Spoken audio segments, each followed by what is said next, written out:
ఆ తర్వాత ఏమైందో తెలుసా నాన్న? పాపం ఆ కమల ఎంతో బాధపడింది, దిగులు చెందింది. ఆమె వెంటనే వెళ్లి సంతోషి మాతను తలుచుకుంది. అత్తయ్యా, ఆ అత్తయ్య, నేను మీతో ఒక ముఖ్యమైన విషయం మాట్లాడాలి. నీకైతే ప్రతి పని ముఖ్యమైందే ఉంటుంది. పాపం అవసరమైన పనుల కోసం నీకసలు సమయమే ఉండదు. నేను నానమ్మ దగ్గర సంతోషి మాత కథ వింటున్నాను. నువ్వు తర్వాత రా అమ్మా. పెద్ద కథ వింటున్నావు లేరా? వేలడంత లేవు గాని నీ తల్లినే ఎదిరించి మాట్లాడుతున్నావా? నువ్వు కూడా నానమ్మని ఎదిరించే మాట్లాడతావు కదా. నీ పంచి వద్దు నాన్న, వద్దు. పెద్దవాళ్లతో ఇలా మాట్లాడకూడదు. నువ్వెళ్ళి ఆడుకో. ఆ తర్వాత నేను నీకు సంతోషిమాత కథ మొత్తం చెప్తాను. సరేనా? నా బంగారు తండ్రి కదా. వెళ్ళే నాన్న, నా మాట ఎప్పుడూ వింటాడు నా బుజ్జి తండ్రి.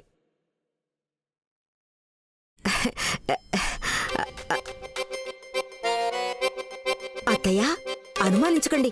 నిజంగా ఈసారి సంతోషి మంచి కోరే చెప్తున్నాను. చెప్పు చెప్పు, ఏమిటా విషయం? ఆ, కోపం తెచ్చుకోకండి అత్తయ్య. మన సంతోషి నిజంగా తెలివి తక్కువదనిపిస్తోంది. దీనికసలు తెలివి లేదని ఇంత కూడా ఊహించలేదు. ఆ మరి నువ్వు సాక్షాత్తు సరస్వతీదేవి నుంచి జ్ఞానాన్నంతా పుణికి పుచ్చుకున్నావు కదా దమయంతి. అయ్యో అత్తయ్య, ఎందుకలా అగ్గి మీద గుగ్గిలం అవుతున్నారు? ఇప్పుడు మీరే చెప్పండి. జీతాన్ని 1 నెల కంటే ముందే తీసేసుకుంటే దాన్ని తీర్చవలసింది కూడా అప్పు తీసుకున్న వాళ్లే కదా. చూడండి, మాధవి కోసం అప్పు తీసుకుని ఈ సంతోషి అనవసరమైన తలనొప్పులు నెత్తికెక్కించుకుంది. పాపం మన సంతోష్ అక్కడ ఎన్నెన్ని బాధలు పడాల్సి వస్తుందో. కానీ ఇక్కడ నా ముద్దుల చెల్లెలు మరిదిగారు మాత్రం కనీసం తనకి కృతజ్ఞతలు కూడా చెప్పలేదు. సరేలే, నువ్వెప్పుడైనా ధన్యవాదాలు చెప్పావా దానికి? మీరందరూ నిజానికి సిగ్గులేని వాళ్ళు, నీచులు. ఓసి ముసల్దానా, నువ్వే మా అందరికంటే నీచురాలివి. కానీ దీన్ని ఒప్పించక తప్పదు కదా. అత్తయ్య, అవన్నీ అలా ఉంచండి. చూడండి, నేను సంతోషిని ఆ ఇంటికే ప్రత్యేకంగా పనికి పంపించింది అడ్డమైన నోళ్లతో మాటలు పడుతుందని కాదు. చూడండి అత్తయ్య, అప్పు తీసుకుంది కనుక మీరు ఖచ్చితంగా చెప్పగలరా తన్ని ఏ ఇబ్బందులకి గురి చేయట్లేదని? నువ్వన్నది నిజమే దమయంతి. డబ్బు నిజానికి చాలా చెడ్డది అంటుంటారు. ఓరి భగవంతుడా, ఇప్పుడు డబ్బు కోసం వాళ్ళు మన సంతోషినక్కడ హింసిస్తున్నారేమో దమయంతి. నేను చెప్పేది కూడా అదే అత్తయ్య. మీరే చూడండి, మాధవి కానీ మరుదుగారు కానీ ఏనాడైనా 1 పైసా ఖర్చు పెట్టారా సంతోష్ కోసం? మరి సంతోష్ ఎందుకు ఆలోచించాలి వాళ్ళ గురించి? అసలేమైనా న్యాయంగా ఉందా? సంతోషి కష్టపడి సంపాదిస్తున్న సొమ్ముని మరెవరో లాక్కుని తినేస్తున్నారు. చూడండి అత్తయ్య, మీరు గనక నాకు అండగా నిలబడితే నేనిప్పుడే ఈ క్షణమే మాధవ్తోనూ మరిదిగారితోనూ మాట్లాడేసి సంతోషి డబ్బు ఎప్పుడు ఇస్తారో ఖచ్చితంగా చెప్పమంటాను.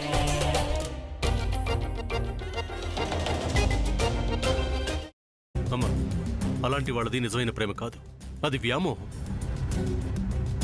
ఎగ్జాక్ట్లీ చిన్నత్త, నిజంగా ప్రేమించుకున్న వాళ్ళు అలా చేయరు. ఎంత మనసు విరిగిపోతే కన్న కూతుర్ని పట్టుకొని మా దృష్టిలో చచ్చిపోయా ఉంటుందా తల్లి? అది సరే అమ్మా, తన కూతురుతో తన మాట అనేటప్పుడు ఆమె మాటల్లో వ్యథ, కళ్ళల్లో బాధ గమనించావమ్మా? పెద్దబాబుకు బర్త్డే విషెస్ చెప్పు కూడా వెళ్ళాం కదా. ఊరికే ఎలా కాలిపోతుంది? మంట పెడితేనో పడితేనో తగలబడుతుంది.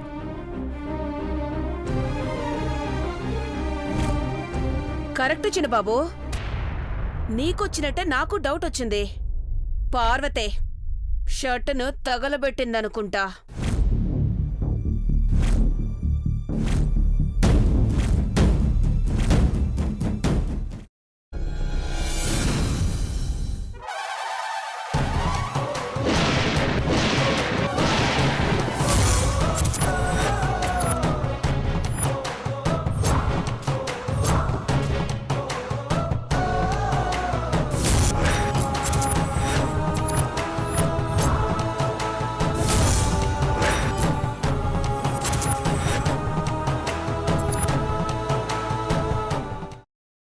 తర్వాత పొట్టు తీసేసి చాప్ చేసి పక్కన పెట్టుకోవాలి.